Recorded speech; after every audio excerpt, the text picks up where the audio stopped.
Things are meant to happen this way. இந்த மாதிரி இப்படி தான் உன் லைஃப்ல நடக்கணும்னு கடவுள் ஆல்ரெடி எழுதி வச்சுட்டாரு போல. இப்படி நிறைய பேர் நம்ம கிட்ட சொல்லியிருப்பாங்க. ஆல்ரெடி இதுதான் நடக்கணும், அதுதான் நடக்கணும்னு கடவுள் எழுதி வச்சுட்டாருன்னா எதுக்காக நம்ம அப்புச்சாமி கிட்ட போய் வேண்டணும்? எதுக்கு நம்ம டெம்பிள் போகணும்? சம்டைம்ஸ் சில ஃபேஸஸ்ல இதுதான் நடக்கணும், அதுதான் நடக்கணும்னு கடவுள் எழுதியிருந்தாலும் சில பக்கங்கள்ல as you wish அப்படின்னு எழுதியிருப்பாராமா. நீங்க நினைச்ச மாதிரியா நடக்கட்டும் அப்படின்னு. அப்ப நமக்கு என்ன தேவையோ அது நம்ம தானே போய் கேட்கணும். ஸோ அப்புச்சாமி கிட்ட போய் அடம் பிடிச்சு எனக்கு இதுதான் வேணும், நான் இதான் ஆசைப்படுறேன், இதான் விஷ் பண்றேன் அப்படின்னு மேனிஃபெஸ்ட் பண்ணுங்க. We have to pray.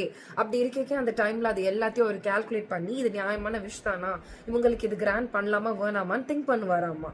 சில பேர் இருப்பீங்க, எனக்கு சாமி நம்பிக்கையே இல்லை, சுத்தமா எனக்கு பிடிக்காது, நான் டெம்பிளே போக மாட்டேன், எனக்கு இது இஷ்டமே கிடையாது அப்படின்னு. பட் ஸ்டில் நம்ம ஒருக்கா ட்ரை பண்ணி பார்ப்போமா? At the end of the day நம்ம விஷ் பண்றது நடக்குதுன்னா நம்ம ஹாப்பி அல்லே.